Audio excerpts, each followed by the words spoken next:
Thanks for coming.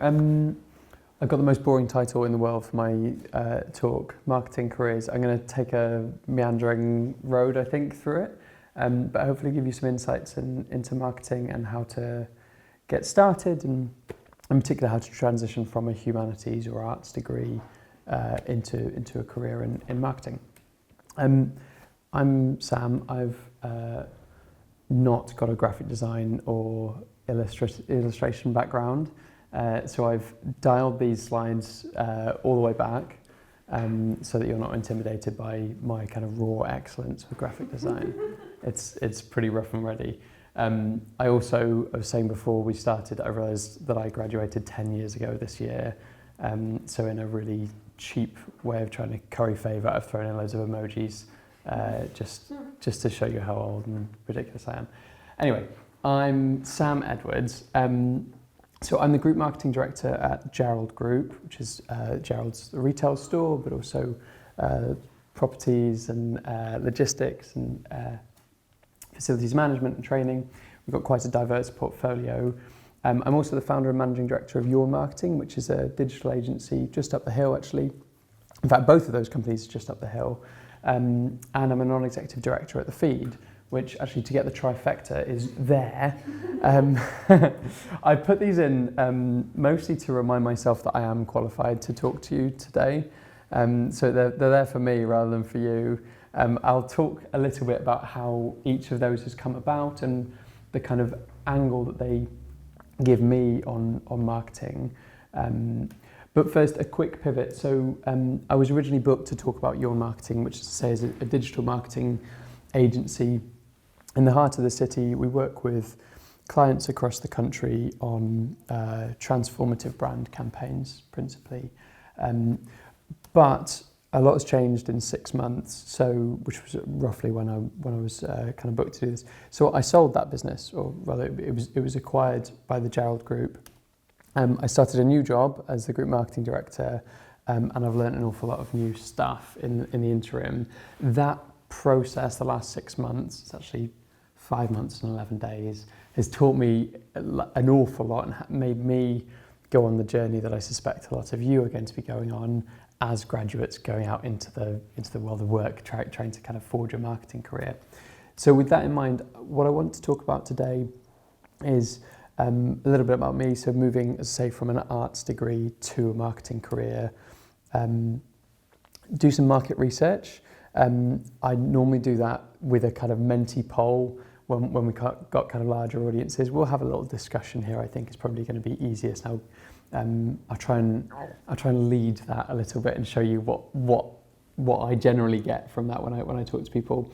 Give you some marketing insights, which is the stuff, as I say, the process that I've gone on as a marketeer in the last 5 and a bit months, as I've learned more about that brand and kind of lifted the bonnet. I've done that an awful lot from an agency point of view, where we work with dozens of different clients over the course of a month. It is very different when you're getting your hands dirty and you're kind of actually responsible for how a brand operates. And then I wanted to give you some unsolicited career advice, some of which I guess I wish I had known at the outset. Most of it I probably would have disregarded anyway.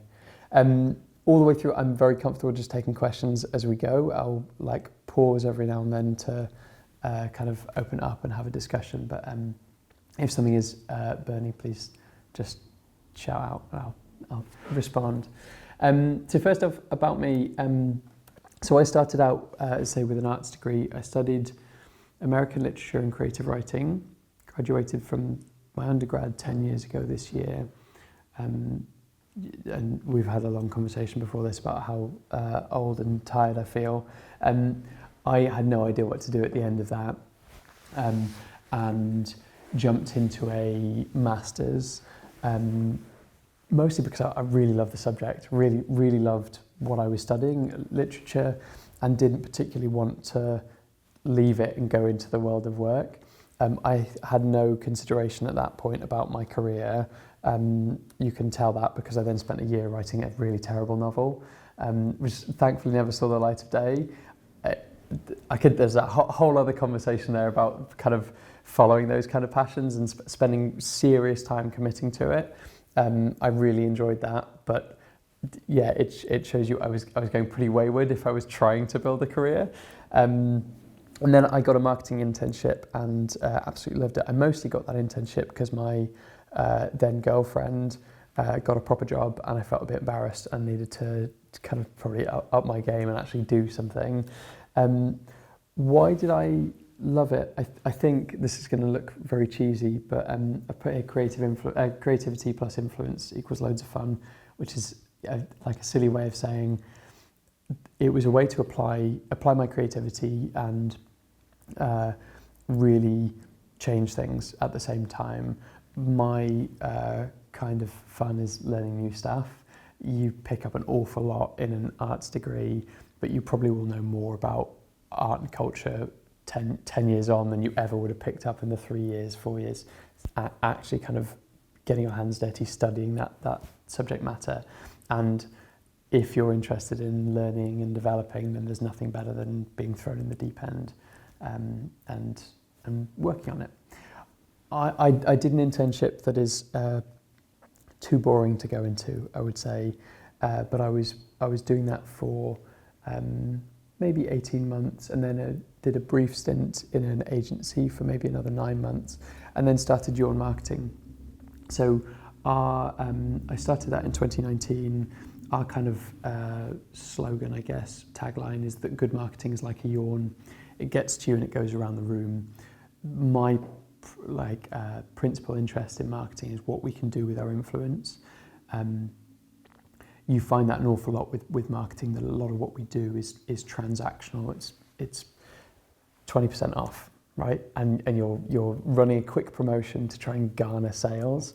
The kind of marketing that Yawn is interested in doing moves the needle on other things. It changes people's buyers' perception, consumers' perception, launches products, that kind of thing. And for me, the root of that is about influence. And so that's why we've kind of founded in that ideal. I scaled that up over 5 years while we were recording we recorded a little podcast series to celebrate 5 years since starting the agency. Whilst doing that, I was very busy in negotiations over the sale of the business. I recently listened back to some of it, and you can almost hear my kind of fatigue building up as those episodes are being recorded.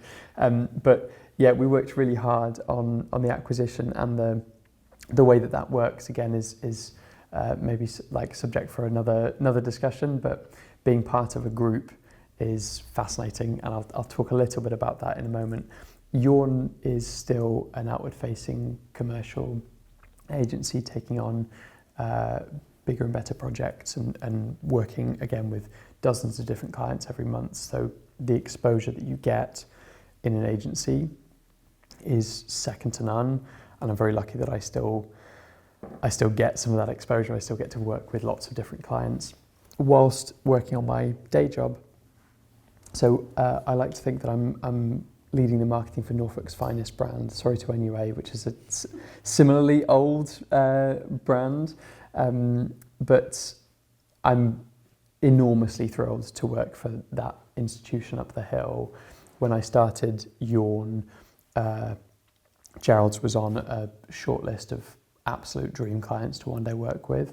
I had no idea that I would work for that brand and be leading its transformation. So there's a lot of weight with that, a lot of kind of responsibility. Managing a 250-year-old company is pretty tiring, but particularly when you're being asked to change it very, very quickly and take it on a journey of transformation. Again, if we have a kind of discussion, I could talk a little bit about what that transformation looks like.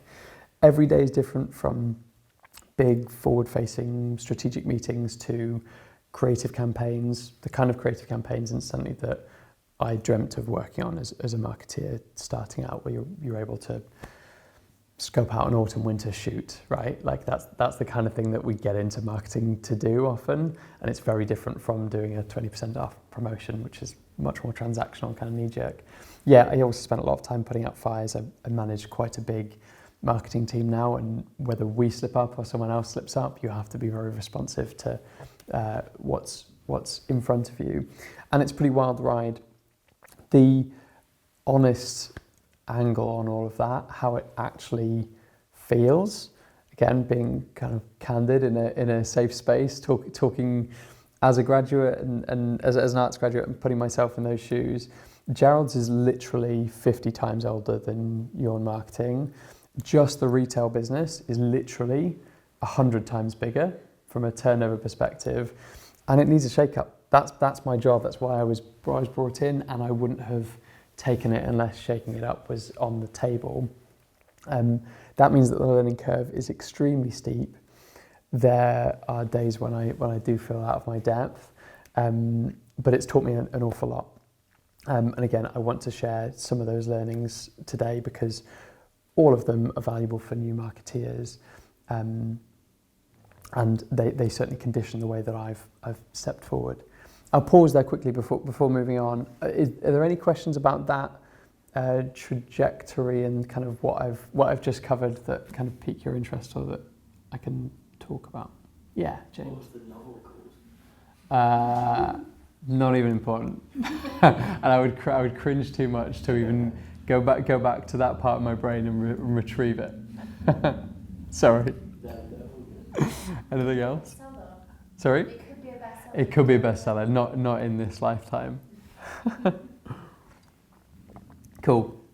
I now have access to a books department, so maybe there's an inside track there. I want to do a bit of market research, and as I say, I normally do this as a kind of poll, and I've done it with various groups.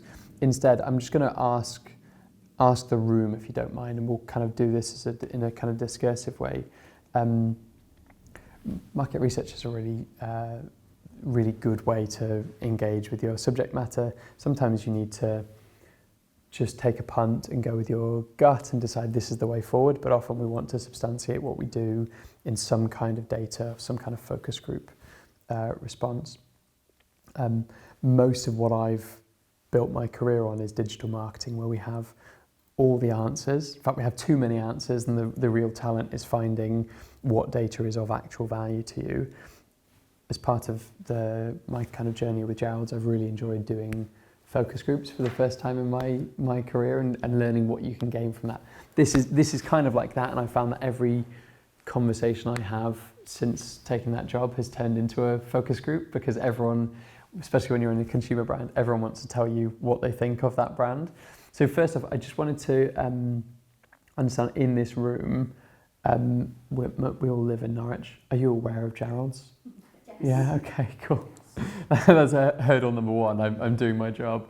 Have you ever been into the store? Again, I'd be surprised if not. On that, one of the things that I've started building into the strategic work that we do is this idea of discovering the brand. Gerald's is in such a unique position. Sorry, I'm going to talk a lot about Gerald's, only because it's such a tangible response. As we've seen, everyone here knows of that brand and has an opinion on it. I'll ask your opinions in a second. But you can really kind of sink your teeth into that as a live example of a piece of marketing. Everyone in Norfolk has heard of Gerald's. If I want people to discover it, really I'm just asking them to shift their perceptions of it. Many people think it's twee and expensive and my granny shop there, but I'm not going to go in. My way of making that person discover the brand isn't to introduce ourselves, it's to shift the perception. So that changes a lot of how you respond. Have you ever spent money in the store around this table? It's fine to say no. I went there the other day. Cool. We'll cover that in a second. I'm interested to know what you bought and kind of if you're comfortable sharing. But you haven't. You don't think you have. Again, that's fine. I'm not sure if I've ever bought anything. Maybe once. Cool. Sort of, I think it's the sort of place where I don't need to buy something if it was a gift. Yeah. Okay. That's really But interesting. it's a nice place to just go and look around. That's a really good perception. I don't know whether these comments will be picked up on the mic, but Just enough. enough. Okay. But the idea that it's a gift is really interesting. Again, from the way of kind of how do we position ourselves for a particular market. The reason I ask whether you've gone in and whether you purchased is some of the numbers that I'm looking at every week are footfall. Literally, we've got devices that measure how many people walk in, and then our conversion off the back of that. It's fascinating when you start breaking down that data. Kind of our job in the marketing department is to drive footfall. It's then the sales managers to then turn that footfall into something else. So for me, the fact that you've got in, I like tick. I can kind of wash my hands at that point. Not quite, but from a marketing point of view, it's interesting to identify what your job is and what your job isn't. So I normally talk at this point, get people to aggregate departments by what's most or least important to you as a consumer. The reason that I like having that conversation, so we've got like just roughly beauty, we've got books, children's toys, we've got lots of coffee shops and bars and restaurants, we've got a deli and food hall, fashion, furniture, homewares, stationery. The virtue of a department store is that you have all of that stuff to play with. The biggest pain in the arse is that it's a department store, and you may well shop in stationery and you never you never cross the street to the main store. You may go into the food hall all the time, but you never go upstairs. And there's such a captive market there, but we need to learn how to kind of circulate them. So with that in mind, I don't care whether you shop regularly at Gerald's or not, what of those departments that I just listed, I like to think of them as love languages. Like what does our marketing need to say to communicate directly to you? And as an arts institution, I'm hoping stationery is quite high up on the list. Go on, we've got nods. What else? I'd say for me, the food hall, Mm-hmm. because I love food, but also for me personally, back home I used to work at at this little farm, Delicatessen. Mm-hmm. So going down into Gerald's Delicatessen reminds me of that, and I'm like, oh yeah, I know it's more expensive for me, but I can like treat myself kind of thing in it. And like in my perception of it, it's like it's not just like it's on a different level. It's like it feels like food that is gonna be worth Mm-hmm. the money, rather than you going to Costa and it being like £5 for one thing that's like it's Costa. So to be really kind of glib and dismissive, I always think that Gerald's, it spent 250 years building up the reputation, the esteem, the trust of the community that we serve. All of that means that we can sell you, sorry, I don't mean this literally, and it's a really blunt way of kind of thinking about a brand. It means I can sell you a jar of olives for 18 quid, and you don't think about why, like whether that's really worth it. It is, by the way. If it's in the food hall, it like is there. But the fact that someone picks it up and goes, "Oh, Gerald's food hall, cool, olives, I'll buy that," rather than going, 18 quid. Like what? Like how are you justifying that? It's that stamp of approval. That's our edit. I say it's a luxury brand. It's an aspirational brand. That I'm not saying that it works for all markets. We'll talk about that in a little bit in a second, but. The reason I wanted you to kind of engage with that is to think about how the marketing principles that underwrite all of that, because you can engage with that with any shop that you walk into, with any kind of way of looking at the world. It's quite an interesting angle. Anything else on departments and how any of those that kind of speak to you or don't speak to you? I literally use it basically for the beauty. So Cool. Malone, Yeah. and Bobbi Brown. Let's take Jo Malone. Why do you buy Jo Malone from Gerald's rather than? I don't think there's anywhere else that sells it. Yeah, that's right. At the airport. Yeah. No, but that like for me that it's interesting. We think of our the Gerald's experience. So a line that we use internally a lot is unrivaled experience. And if I'm being kind of like schmoozy, I'd say, you're not just buying Jo Malone, you're buying Jo Malone wrapped in a Gerald's experience, and you've got people there that like know you maybe, or like I've seen you before and given you some advice, like talk to you through that. Maybe we've got beauty events that you go to and you get the emails and you get that kind of wraparound experience. The reality of retail is it's about money. If John Lewis started selling Jo Malone and it was slightly cheaper, you go to John Lewis, and that. Say that I don't mean that to be gloomy. That's the challenge that you have from a marketing angle is what can we give that other people can't. So a tagline that we use quite often is unique and independent since 1770. there's a bit of work needs doing on that, by the way, like from a kind of branding and marketing point of view. But we are unique. Like there's things that we can do that John Lewis can't, and we're independent. That like gives us that angle. What more can we do in the kind of black box of that store that other people can't? We've got like real speed there that we can apply, and an awful lot of runway to go on. I also wanted to ask, so I sometimes do this as say interactive, as a kind of survey. I tend to ask, what adjective springs to mind when you think of the Gerald's brand? If we went around the table, in fact, can we do that, James? What do we got? Yeah, we can go. I'd say probably curated. Okay. It's all very Gerald's. Yeah. It's like Yeah. you don't go in there and find like crap sometimes. Cool. Luxury. Yeah. Independent. Yeah.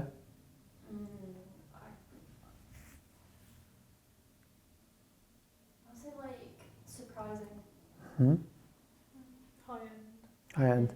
And you're all being far too polite because I know this because when I've done it in the past, the word that comes up on the word cloud in great big letters is expensive, and a lot of those words alluded to that. It's interesting. It's interesting the angle on that people get. As I say, it's the way that we pitch ourselves is pretty nuanced, and the way that we kind of curate our edit means that you can trust. I use 18 quid for a jar of olives as an example. I don't know how much we're retailing olives for in the deli, but like it gives you that angle. You said earlier on that you would buy there, you would shop at Gerald's for a gift rather than for yourself. There is a place in everyone's kind of expenditure, and in a lot of expenditure for exactly that kind of purchase. As marketeers, we need to think constantly about how we position that brand, whether that market position is fit for purpose, by the way, but how we position it, how we position our edit, our kind of price files and so forth. There's a lot of work behind that. Can I say something on that? Yeah. Obviously, I get the expensive side, but what you're selling are brands who are expensive anyway. Yeah. So they're expensive wherever you buy them. Yeah. So I think there's an element, when I said the independent thing, it's like I think in my head I'd rather buy Bobbi Brown from Gerald's because at least you're putting it into an independent shop Yes. rather than putting it into a chain. So Yeah. although it is expensive, I'm going to spend the same with Bobbi Brown there as I'm going to spend at any other place. And the same Yeah. as the books and the same as the, Molton Brown and all the stuff that I spend money on. If you're buying the expensive thing. Yeah, you Yeah. want to buy it from an independent. And that's where, that's what I mean by you wrap that Jo Malone experience in a Gerald's experience. You wrap the Jo Malone product in a Gerald's experience.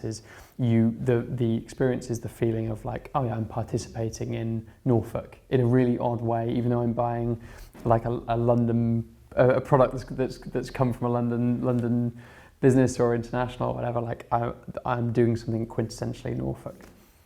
I also find sometimes with so I've got a lot of people I've got friends and family that in some ways have limited dietary restrictions. So my dad's lactose intolerant, and if I wanted to get him something as part of a gift so that would cater to his food needs, I think probably one of the first places I might very try and have a look would be someone like Gerald's, because I always find that especially independent places tends to be a bit just more diverse and have interesting options for people that have different dietary restrictions, that they don't just feel kind of So I would suggest there's probably two angles to that are quite interesting.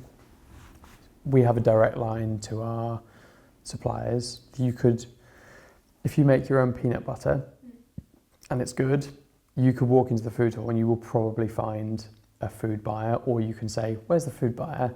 You might not get a meeting with her that day, but you can probably get your product there, and particularly if it's a Norfolk product, we'll be very interested in stocking that. So those fragmented markets, you're talking about quite small suppliers there that aren't super mainstream.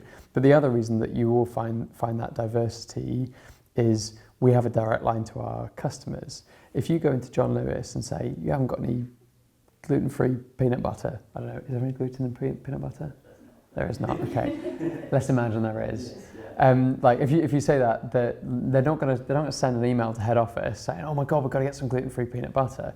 Yeah. Whereas if you said that to there again, you might be talking to the food buyer. You're certainly talking to someone who like knows her and goes and has a cup of tea in her office. So that kind of direct line to our community is really important. And again, it speaks to that idea of us being rooted in Norfolk.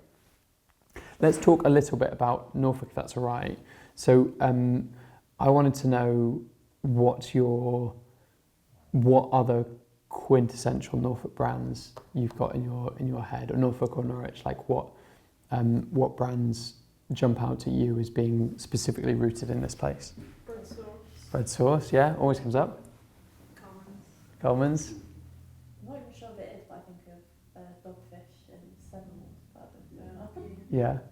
Norfolk Natural Living. They've got it in the name, haven't they, really? So, Yeah. Have I you? genuinely can't think of a thing. Kettle chips as well. Oh, yeah. Well, Yeah. Yes, they are. Yeah. The reason that I ask is when we think about the way that we are positioned, if we're trying to make really clear that we're rooted in Norfolk, allying ourselves with those brands is really important, and giving whatever gave you that feeling. The Dogfish one is a good example. They've got branches in Cambridge and further afield. I think they did actually start in Norwich. So I think that is truly in like a Norwich-based independent. But either way, it made you feel that, right? So finding a way to anchor your brand to theirs is key, and there's an awful lot that you can learn from that. I guess next that I wanted to ask was, this is a really broad question, but what do you love about Norfolk? And the way I tend to think about that is, if you've got friends coming here from out of town, what do you take them to do? What do they say? Oh, when we come back next time, can we do X? What would your answers to that be? I think one of probably things I'd like to take people to or show people is just all the different food places and food scenes. I'm like talking about food, but I love food. You are talking about food a lot, yeah. I think part of it's my dad is an ex-chef, and so I grew up being like food. So I just love food, and it's kind of like my love language or whatever. So I bring people around and like show them all these different foods, but also just all the independent places. Like it brings me kind of joy to be able to put money into something that, like you said, it's not a chain, it's not stuff like it's going back into the community rather than some conglomerate thing. This is again why understanding the audience that you serve is really important, because you've just said that food is kind of your love language. And so if we can recognise that and speak to you about provenance, for instance, speak to you about where food comes from, as in where the food and the food hill comes from. I said earlier on, a challenge that you have in a business like ours is how to diversify what people are doing, how to get them from this floor into this floor, this department into this department. If we start talking to you about provenance of food, where the onions come from for our own brand pickle, we can kind of then start talking to you about where our, like, let's imagine we've got like own brand furniture is made, or even where the like where some of our kind of homewares are curated, and how the craftsmanship behind it, the kind of design infrastructure, things like that. You can use that as an anchor to then have a wider conversation with someone and kind of steer them towards what it is that the conversation that you want to be having. Anything else on Norfolk? So that's an interesting one on kind of provenance and the kind of foodie scene. I think it'd be the lanes in general. Yeah. My family loves going there, but it's like, it's got the pubs, it's got the shops, it's got the food places, it's kind of got a bit of everything, but it's like it's not like Chantry Place where you're just surrounded by loads of people with a Hollister, like. Yeah, and I always think with the lanes, because I was really charmed by the lanes when I first moved here, and that's where I like to shop. I was just thinking, to your gifting point, that's where I go for gifts. Like I'll wander around the lanes, because I know it's probably going to be a bit more expensive than it would be elsewhere, but I also know it will be a bit special. They won't be able to get it somewhere else, and it kind of it ticks that box. So okay, Norwich lanes. Yeah, I think because the market would be the main thing that I'll take them to, or the coast. Yeah. And yourself? probably a mixture of like the lanes and the kind of independent like spaces like cafes and stuff, and then also like the coast and the green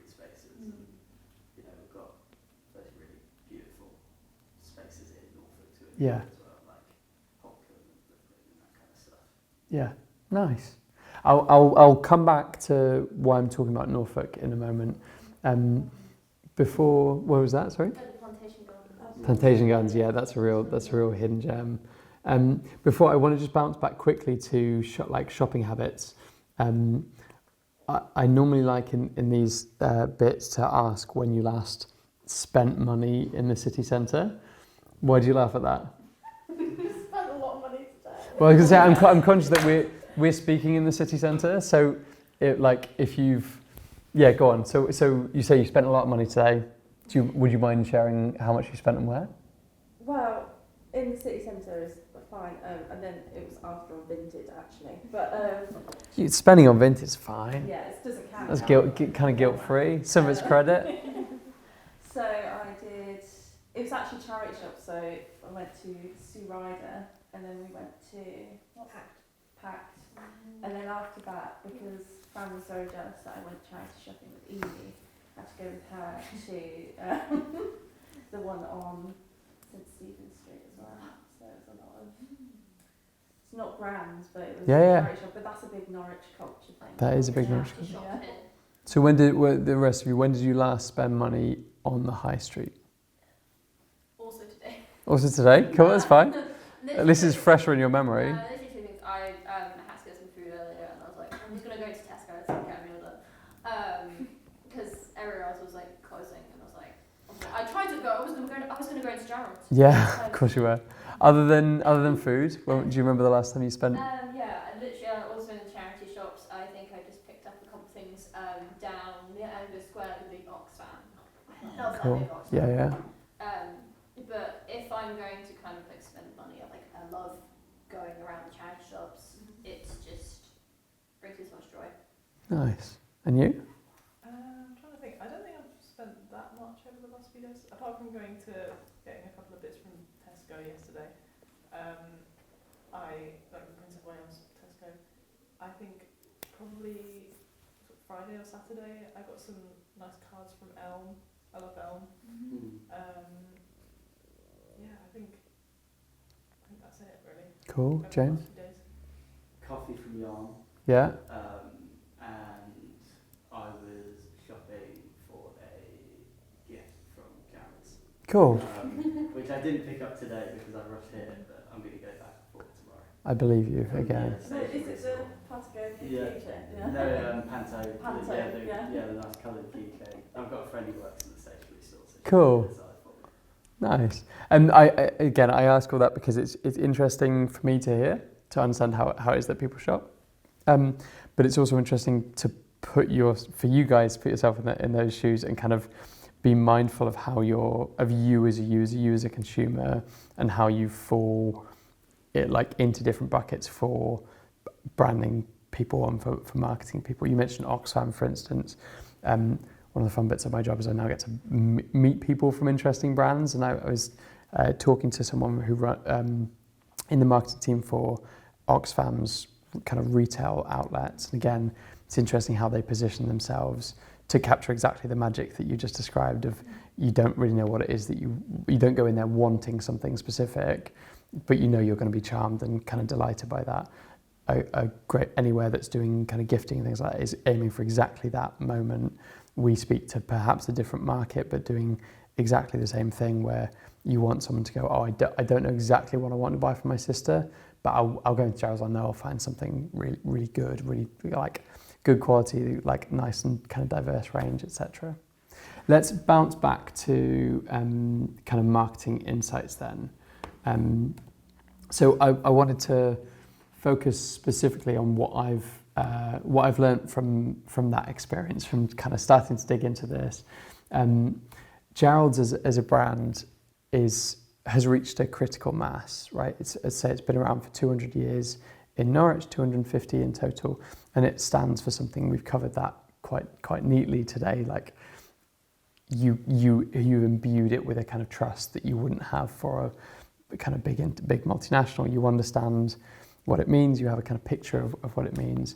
And from a marketing point of view, that means that we can do a lot more than transactional stunts. Those kind of 20% off homewares stuff that I was talking about, yes, we do that. Yes, that's really important.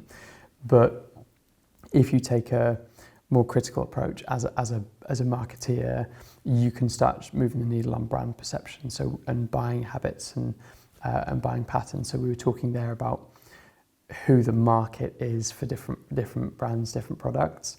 I can't talk too much about it, but starting to pull together schemes and plans for how you shift that market, not necessarily kind of doing anything radical with retail, for instance, but what you do with that brand perception, what you do with the trust that people have in that brand and the places that you can take it.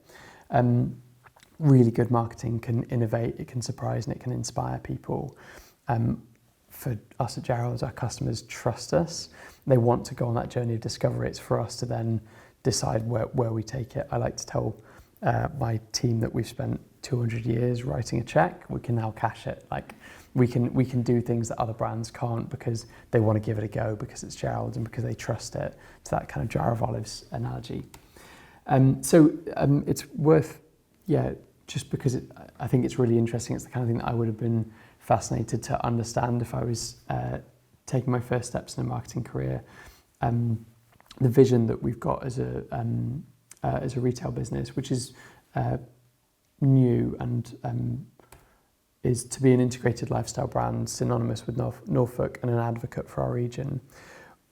I'll just talk about what that means for me as a marketeer and how I would engage with that conceptually. Lifestyle brand is an interesting concept. We are currently a retail, or historically we've been a retail brand. The idea of being lifestyle is focusing not just on your not just on that jar of olives, but on the experience that you're having when you throw a little party with go for a picnic, right? Like it's a Jarrold's picnic where you're bringing people together, celebrating something, whatever it is. We're not just selling like dresses. We're selling someone's like prom dress or like a bridesmaid setup, and all of that kind of integrated lifestyle experience where we focus on the actual interactions people have with Jarrold's. My way of challenging that generally, or kind of getting to it with older audiences, is asking them if they can remember the first thing they ever bought from Jarrold's and the last thing they ever bought from Jarrold's, because they will invariably have had very old Norfolkistas telling me about their parents buying them toys and then now buying their grandchildren toys. That shows you the journey that they've been on with a brand that they trust.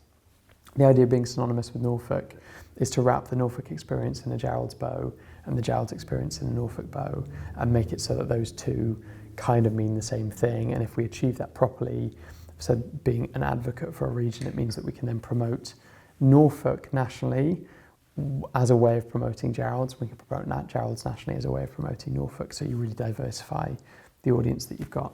Does that make sense? I'm conscious I've dived quite deep in there, as I say. My priorities as a marketeer are to broaden the consumer experience, to broaden the franchise. So I said about bringing in new people to Jarrold's and kind of showing them experiences that we want them to have, and to grant permission. I've just put it there as grant permission as a kind of loose thing. What I mean by that generally is permission to spend.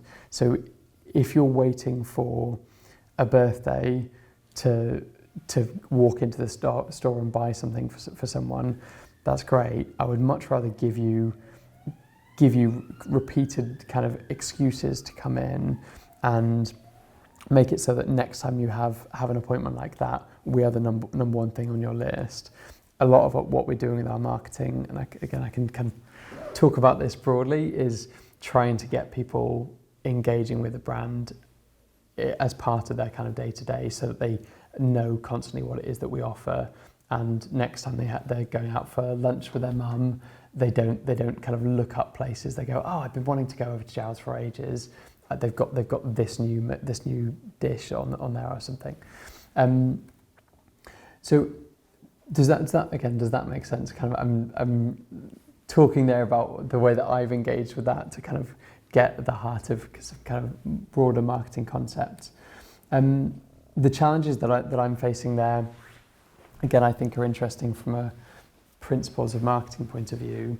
The audience personas that we have are pretty loose. They need quite a lot of clarity.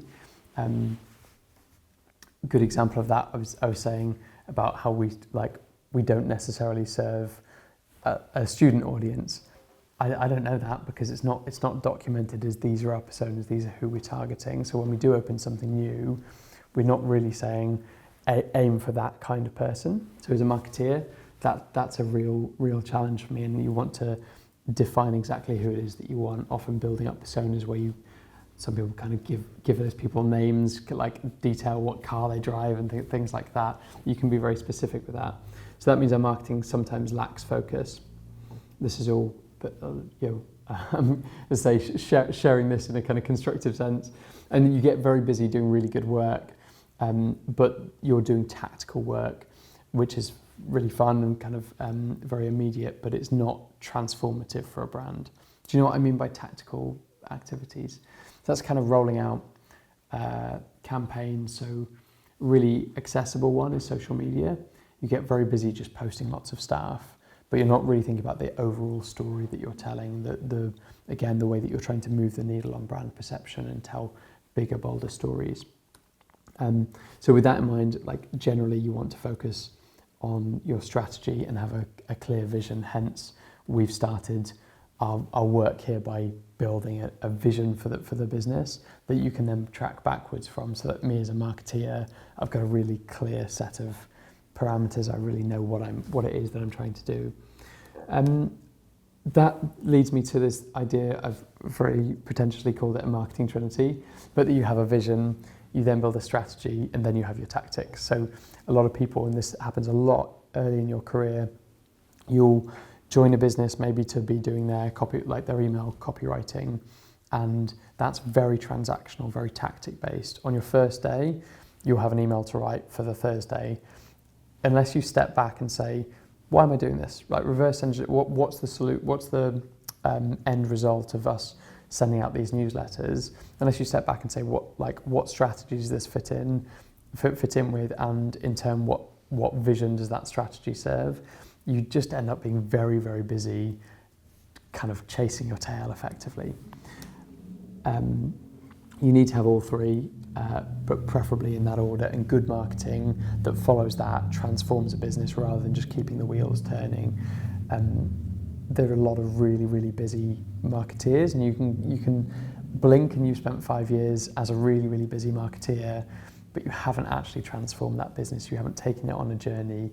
You haven't really done anything with it. You've just done kind of what we say called BAU, business as usual stuff, where again you're posting a newsletter once a month, or you're putting out really nice social media, but it's not actually selling, it's not actually delivering something. Did you have a question on that? Oh, sorry. Okay. So good marketing should be the horse rather than the cart.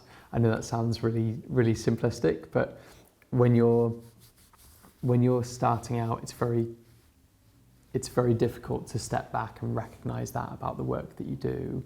And I would encourage anyone to really think about that. With that in mind, again, the way that I tackle projects generally is to do as much research as I can on audiences and opportunities. Instill some discipline into what you're doing. So there will be, in any marketing team, a whole kind of mess of activity where we send this email on this day because that's what we've always done, or we do this social media activity, or we're desperately trying to build this website, these set of website pages, this magazine goes out this time. And stepping back and saying, what's the vision, what's the strategy, and what's the tactics, is a really neat and tidy way of setting it up. Focusing on good ideas. Ideas in marketing are our currency. That's something that unites. I would suggest anyone coming out of this institution is you've spent a number of years focusing on good ideas. You know what a good idea looks like. In marketing, we desperately need people who can do that, who have that recognition, and then learning how to actually apply them. I would say you have to get the first two done first, doing proper research, understanding what the vision is, and then seeing how your ideas can work in service to that. Any questions on that? Those kind of marketing insights? I don't know whether that's what you would expect of marketing from the outside, in terms of how we engage with a brand, how we engage with concepts. Because I didn't start out by asking what your perception of marketing is and what you think marketeers do every day. I think it kind of aligns with like what I thought anyway. I mean, I have a slightly kind of different perception to some people like that. My sister does marketing, different kind of. So I think kind of more different. She does kind of more like. I don't know. I want to say like your approach, I think where your position is more kind of like outwards, where I think she's a bit more kind of behind the scenes, with everything. But no, I think it kind of like lines up with what I think and trying to like connect with the audience, but like not just, as you say, keeping the wheels turning, like driving it forward. Yeah. It makes sense to me. Nice. And Olive, you were talking about wanting your first steps to be in an agency background. Yeah. Like that idea of doing vision, strategy, and tactics. A lot of agencies I was going to say stuck. Tactics are really, really important. That pays the bills. But you're drafted in as an agency often to do the tactical bit. We as the client, we've already figured out what we want to do. We know what our Black Friday campaigns look like. We now need a graphic design agency to come in and make it look stunning. Yeah. And so you spend your time doing that. But nevertheless, you can't do that well until you understand what the strategy is and what the vision is. Well, I know that we've just started at Yawn responding for a Black Friday brief, and it's very much that. It's very much tactical, but in order to engage with it, I've spent an hour today talking with the client about what their broad approach is and what they do. Yeah. Does that kind of agency lifestyle kind of chime for you, and if so, why? I think so. Yeah, I think also going back to what, I think it's so far this aligns with what I sort of imagine marketing to be. Like the way I see it is like the sort of strategy part of the design process in a way, I guess. Yeah. The sort of the initial part of it, the bit that leads to the idea stage. I think the reason it interests me is because I'm very big on like ideas, I think, and concepts, and sort of seeing things from a different angle that hasn't been explored before. And sort of using it to help people, because you're putting the audience first. Yeah. And it's like people over profits. I think using it to help people and finding interesting ways to be different but also be a force for good. Yeah. I think that's why it interests me. And those interesting ways, that's like trusting your instincts and valuing your ideas is a real skill to learn, and a lot of it comes from confidence and your kind of successes early on of those ideas. Learning to position them, learning to pitch them is a really valuable thing if you can do it. Because it's one thing having an idea, but then actually communicating it. Yes, yeah. Or getting it across. Yeah. Do you mind if I just take a picture? Yeah, of course. Thank you. I can share these afterwards if that's helpful. Thanks. Cool. I wanted to now move on to more kind of nuts and bolts career advice. If that's, I feel it's like I say, I put my kind of CV on the opening slides because I feel so cringy saying like, here's what I would do if I were you. But it's stuff that I think I would have liked to have heard early on. The reality of marketing is that it's super broad. Like we haven't actually talked about any of that transactional work, graphic design, website building, CRM, like CRO, SEO, like whole plethora of acronyms that speak to the diversity of a marketing career. There are hundreds and hundreds of different types of approach to the same challenge, and a big team will be made up of lots of professionals doing lots of different things. So if you're creative, back to like one of my early slides said about like creativity plus influence are the two bits that for me really get me excited about my career. If about my job, if you like the idea of having influence over a brand, having influence over an audience, putting, to your point, Olive, like your ethics, your principles, people over profit, maybe like putting that to the test and actually making a difference. Marketing can be a really good outlet for that.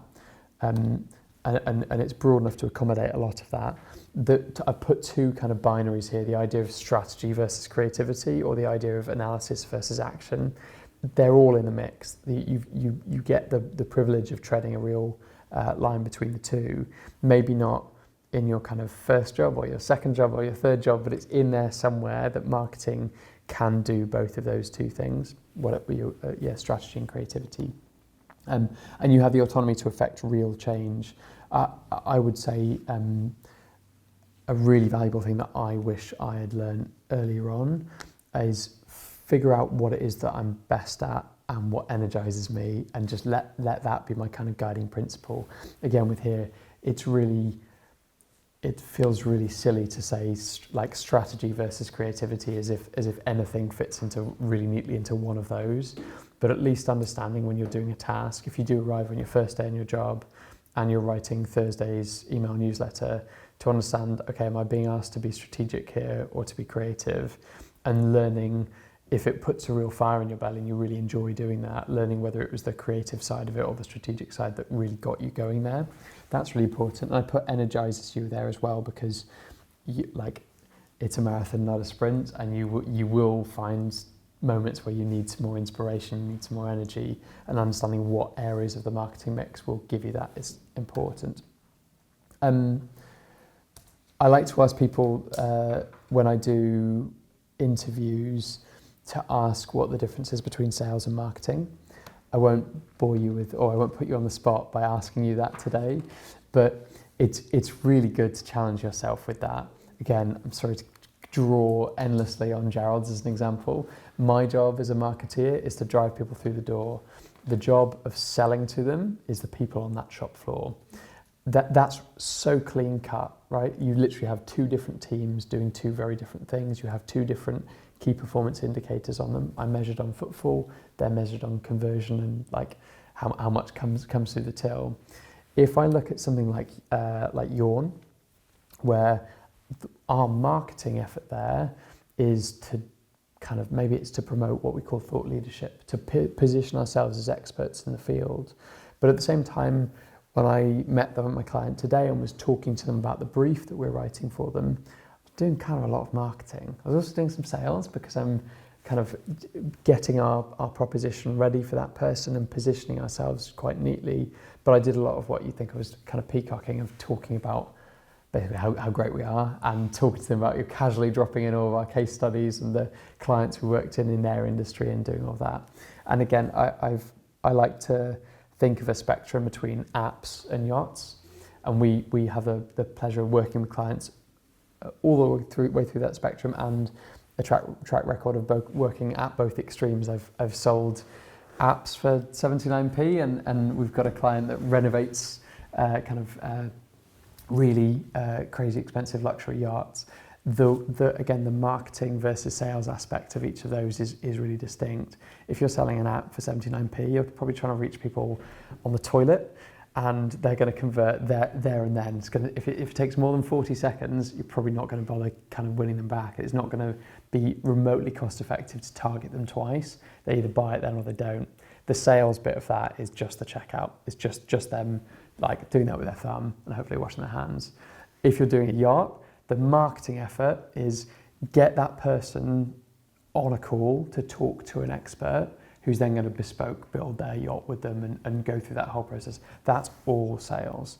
So there's no right or wrong answer to any of it, but I would encourage you, when thinking about what marketing means to you and whether it kind of works for you as a career, to just look at that split between sales versus marketing. I always find that's a very valuable way into a topic.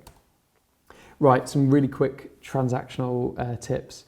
Asking questions, you've done a really good job of that today, and that's a very valuable skill to learn and confidence to develop, whether you're in your first job or your 21st job. Like, asking questions of people is your way to understand the world and to keep learning. Build a network. If you're not on LinkedIn already, you like, whether you think it's cringeworthy or not, like that is how careers are built, and understanding how to, in a way links to the first one, but how to ask questions of people, most valuable thing I would recommend you do is if you see a job that you really like, reach out to that person or check out their thing and see what they did before. Reach out to someone who's doing that and say, how do I do your job?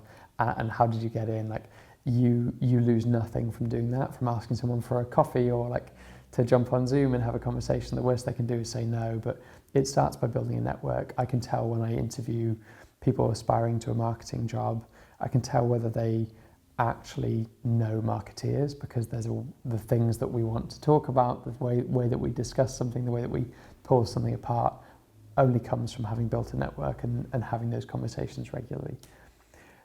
Become indispensable. If you do get your foot in the door and you get started, make sure that you're someone that your team can't live without.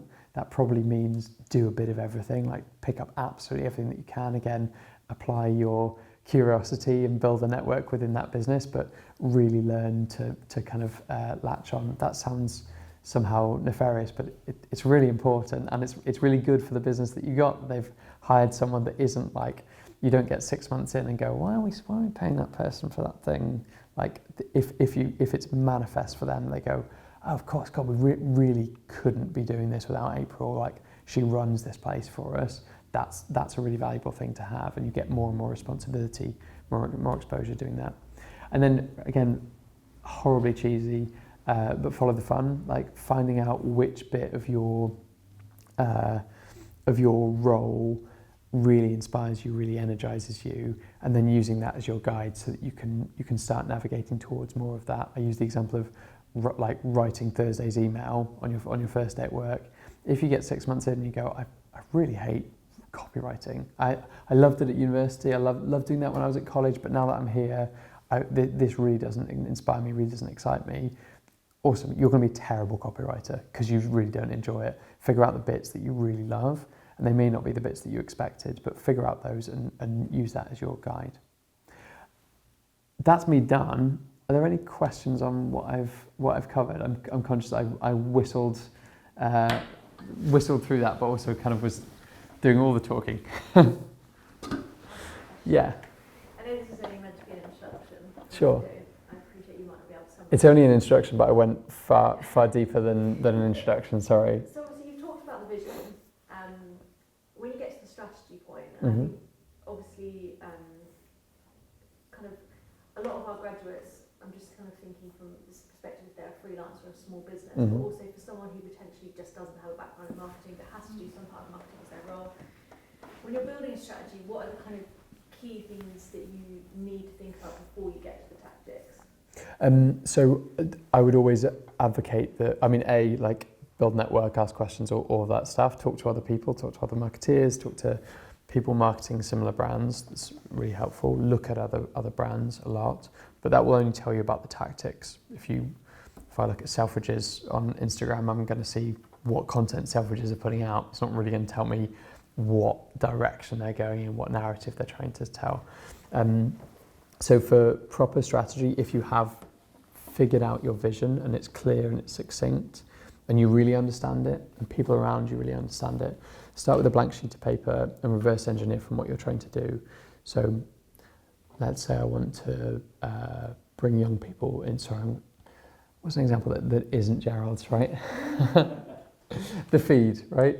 Like, let's say we've got, we're having a barnstorming success with the cafe we've got in NUA, and that's given us the confidence to open like a hipster cafe in the lanes that's for a kind of student adjacent market, right? I'd reverse engineer from the people that we're trying to reach there. Let's say we're going for like young people in their 30s who are putting people over profit. Reverse engineer from that one person walking in and buying a coffee or sitting down and getting lunch, and say, okay, where do they shop? Again, similar questions that I was asking in our kind of focus group.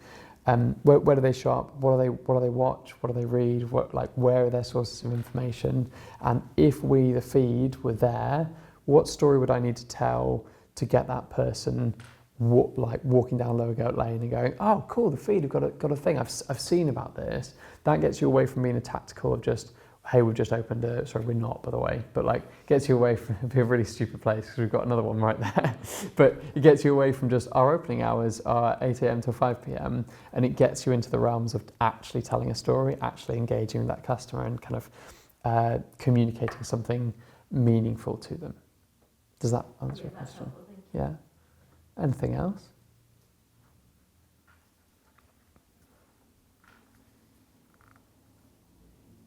For maybe some of the more kind of on the design end and Yeah. the agency end, if a client's not got a fantastic kind of like vision that they've told you, Mm-hmm. are there any tips you can tell us on how to bring some of that out so we can Yeah. arrive at the desired goal? Yeah. So again, I'm sorry, it's very clear. I'm not a graphic designer. I'm not graphic design minded. I've had the privilege of working with some really talented graphic designers. Had a lovely session today with our in-house graphic designer about some of the kind of places that we're going, directions we're taking. The interesting thing there is how you employ a creative person, as in what you ask them to do, what you task them with.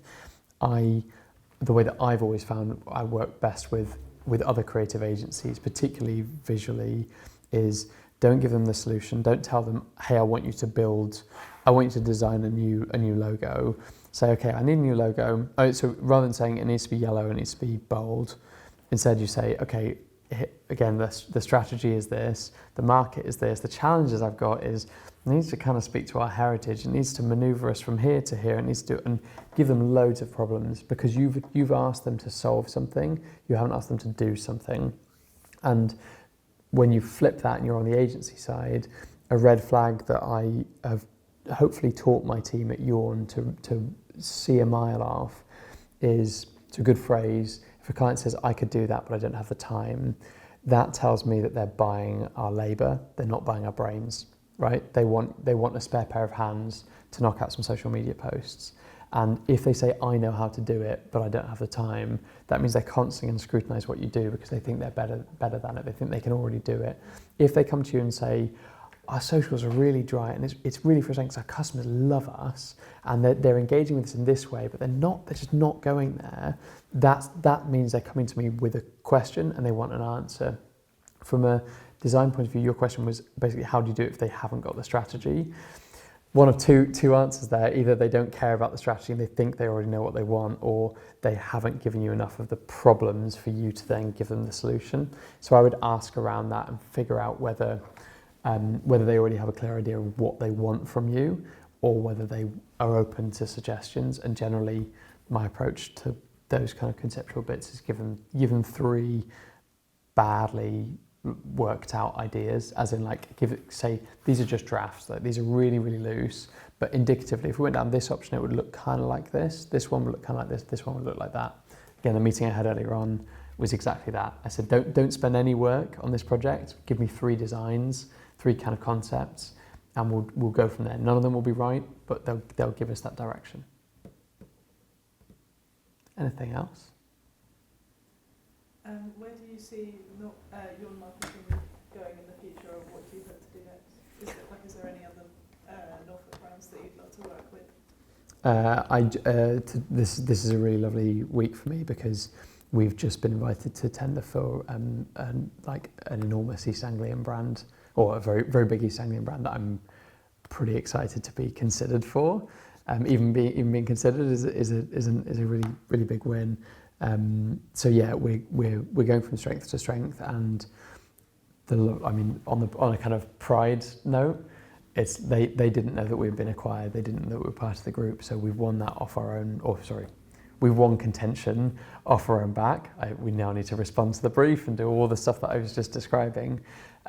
So I hope that in the way that Gerald's locally kind of means Rolls-Royce in terms of product, that idea that you can spend £18 on a jar of olives and so I'm gesturing to you every time as if you're some kind of decadent olive spender, but you know there's going to be a level of quality with that product. Similarly with a business service like marketing, if we really prove ourselves, really align ourselves with that brand, people will go, right, okay, you're marketing that, like if you want a real strategy, you go to Yawn. and it's going to be extremely good. We then have an opportunity that the retail store doesn't so easily, in that we can reach out nationally and do. We already have a broad client base across the country. The interesting thing is those guys have no idea what Gerald's is. They couldn't care less. I grew up in the West Midlands. When I go home and talk to my school friends, try and explain why I sold my digital marketing agency to a corner shop, they really don't get that.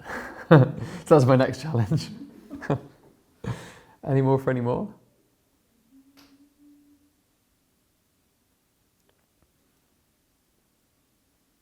I can't think of That's fine.